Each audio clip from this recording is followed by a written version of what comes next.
The Hyrule you know, the story you don't. Nintendo got us good there. And by the way, if you haven't played the Hyrule Warriors Age of Calamity demo, which is available in the Nintendo Switch eShop right now, then wait with watching this video until you have played the demo. And in that time you can like this video, over 3,500 likes for 35 years of Zelda would be awesome. Subscribe if you haven't already to join on our way to 275,000 subscribers, and press the notification bell again for all notifications to not miss any of our upcoming videos. Time travel, a Zelda staple since Ocarina of Time, is making its way back in Hyrule Warriors Age of Calamity and continuing the legacy of the Gate of Time from Skyward Sword. And then I mean specifically, since in Age of Calamity's opening cutscene, the newcomer baby, Egg Guardian, did this during the fall of the Kingdom of Hyrule. After waking up from its sleep in a box within Zelda's study, thanks to Zelda finally unleashing the power of the complete Triforce, it created a portal and then jumped into it after being hunted by a Guardian Stalker, and was thus sent back in time and might have changed history as we know it, and with it possibly the Zelda canon or timeline, which I know a thing or two about. Interestingly enough, and which also Zeltic pointed out to me during a messenger chat, the portal states in Sheikah text, "Open Gate of Time."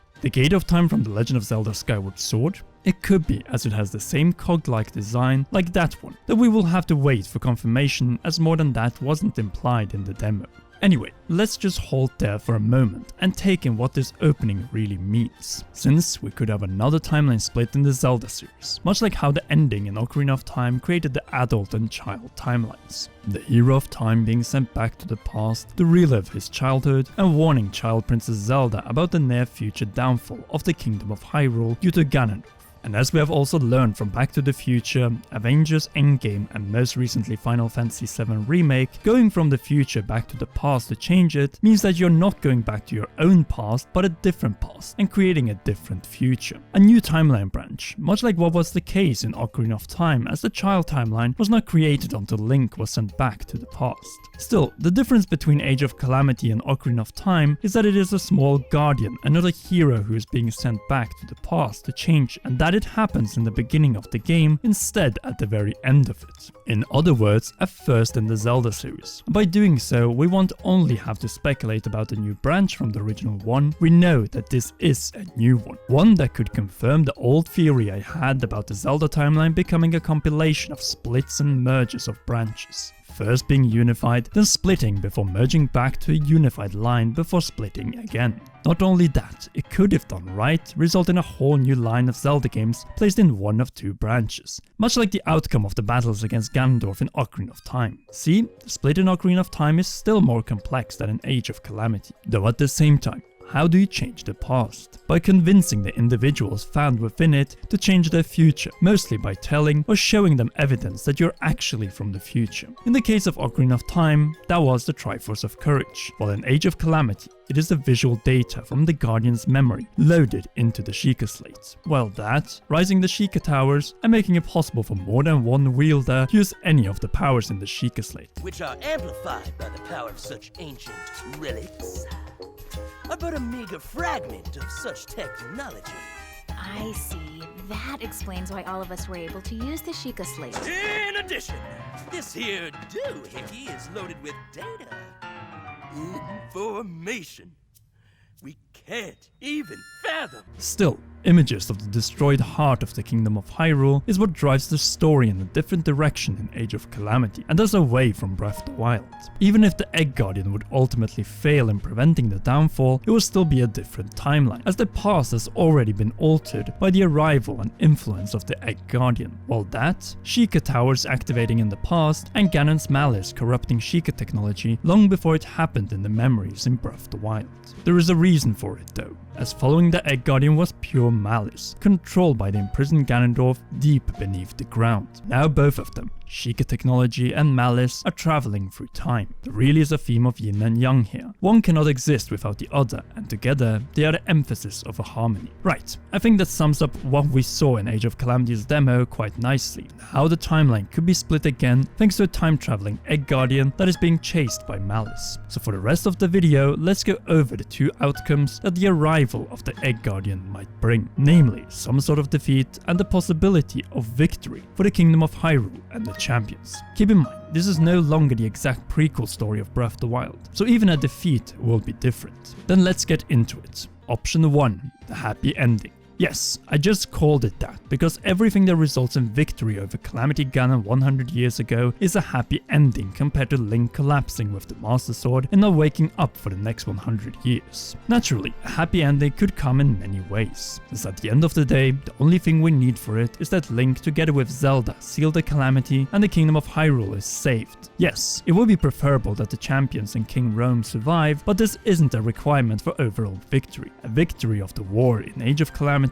could come with a sour aftertaste for the main cast of the game: Link, Princess Zelda and young Impa. At the same time, I'm fearing a little bit of a cop-out, with the champions surviving and crushing everything through the divine beasts, and Zelda at the very last moment unleashing her power to save the day, finally being accepted by her father and everyone living happily ever after. Well, maybe with the exception of the Egg Guardian, but if it also survives, then I don't want this. I get the point. Breath of the Wild's sequel will likely be the dark entry we crave for, but I don't want the somber premise established in the memories of Breath of the Wild to be ruined in Age of Calamity. We want to see a struggle, and luckily, it looks like the option I just envisioned is far from what we will get. The Zelda team knows what kind of prequel story led to the redemption in Breath of the Wild's final battle, and they know that anything else other than the Battle of Hateno and the Siege of Akkala will greatly anger fans. And from trailers and screenshots, we have seen the Siege of Akkala, so we know the Guardians will be corrupted and will run rampant across Hyrule Field.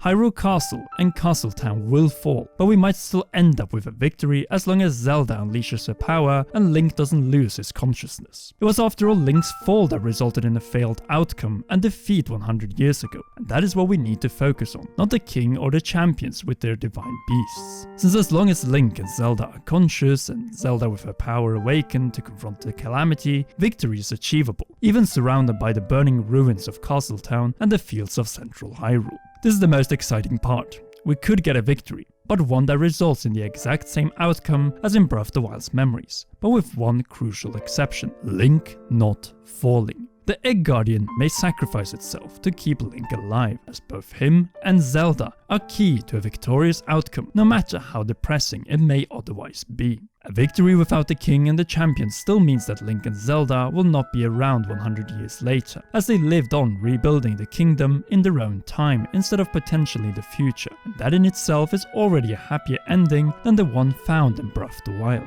At the same time, it will also lead to radically different games than the one found in the Downfall branch, aka after Breath of the Wild, and likely its sequel. After all, the sequel could be a sequel to Age of Calamity. Just kidding.